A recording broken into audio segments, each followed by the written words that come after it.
बिस्मिल्लाहिर्रहमानिर्रहीम। नए शादी शुदा जोड़ों के लिए उनके पहले रमज़ान के हवाले से कुछ अहम नसाए ख़ास तौर पर इन नई नवीली दिलैनों के लिए है जो पहली बार रमज़ान अल मुबारक और ईद उल फित्र इकट्ठे मनाएंगी।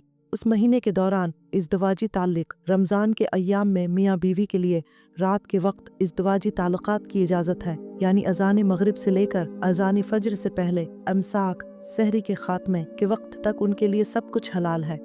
लेकिन दिन के वक्त रोज़े की हालत में इसकी हरगिज़ इजाज़त नहीं है, क्योंकि उससे रोज़ा फासिद हो जाता है और कुफारा लाजिम आता है। क्या रोज़े की हालत में शौहर से मोहब्बत का इजहार किया जा सकता है? शादी से पहले और शादी के बाद की ज़िंदगी के रमज़ान में फ़र्क होता है और आप खुद को किसी हद तक उलझन का शिकार पा सकती हैं।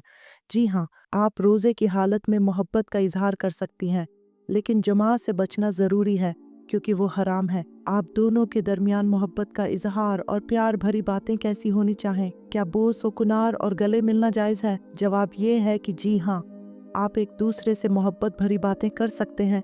आप शोहर के सामने खूबसूरत लिबास पहनकर बन सुनुर सकती हैं और महदूद हद तक छूने टच करने में कोई हरज नहीं है। एक दूसरे की इबादत का एहतराम, मिसाल के तौर पर अगर आपका शौहर इस फजीलत वाले महीने में मुस्तहब इबादत की अदायगी में पूरी कोशिश कर रहा है तो उसे अपने लिए अकेले बैठने या इससे दूर होने का मौका न समझें, बल्कि आप भी उन नेक कामों में सादगी के साथ उनका साथ दें। क्या रमज़ान के दिन में बीवी का बोसा लेना, गले लगाना या छेड़छाड़ करना जायज़ है? रमज़ान के दिन में शौहर के लिए अपनी बीवी का बोसा लेने या इसके साथ लेटने में कोई हरज नहीं है, बशर्ते का वो जमा से परहेज़ करे। रोज़े की हालत में जमा जायज़ नहीं, जबकि बीवी का बोसा लेना, साथ लेटना या उसे गले लगाना, इन सब में कोई हरज नहीं।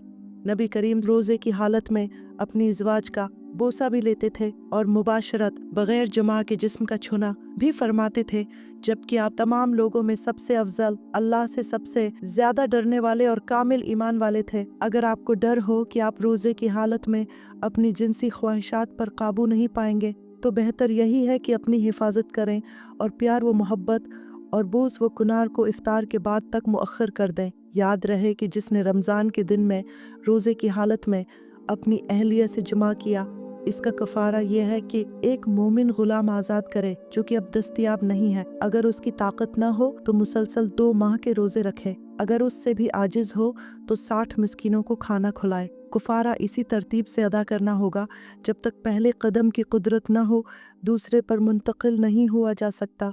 अल्लाह हम सब के नेक अमाल कबूल फरमाए।